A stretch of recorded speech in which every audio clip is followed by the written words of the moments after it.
Hello guys, ഒരുപക്ഷെ ഞാൻ ഈ വർഷം പഠിച്ച one of the good lesson എന്ന് പറയുന്നത് മറ്റുള്ളവർ എന്ത് വിചാരിക്കും എന്ന് കരുതി ജീവിക്കാതിരിക്കുക എന്ന് തന്നെയായിരിക്കും. ഞാൻ ഒരു കാര്യം ചോദിക്കട്ടെ, ഈ ഡ്രസ് എങ്ങനെയുണ്ട്? കൊള്ളാവോ? ഇഷ്ടപ്പെട്ടില്ലേ?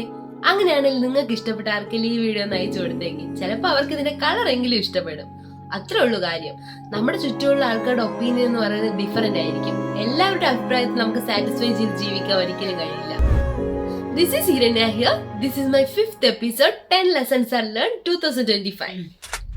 നമുക്ക് ഇഷ്ടപ്പെട്ട കാര്യം നമ്മൾ അത് ചെയ്യണം. മറ്റുള്ളവർക്ക് അത് ഇഷ്ടപ്പെടണമെന്നില്ല. That's very normal. ഇതൊരിക്കലും നിങ്ങളുടെ പാരന്റ്സിനെയോ മെന്റേഴ്സിനെയോ ബഹുമാനിക്കാതെ ഡിസിഷൻ എടുക്കണം എന്നല്ല ഞാൻ ഉദ്ദേശിക്കുന്നത്. ചില കാര്യങ്ങൾ നമുക്ക് ഇഷ്ടമുണ്ടെങ്കിൽ അത് ചെയ്യാൻ ശ്രമിക്കുക.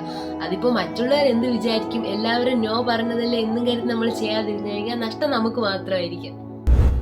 ഒരുപക്ഷെ ഞാൻ ഈ വർഷം പഠിച്ച one of the good lesson ആയിരിക്കും മറ്റുള്ളവർ എന്ത് വിചാരിക്കും എന്ന് നോക്കി ജീവിക്കാതിരിക്കുക എന്നത്.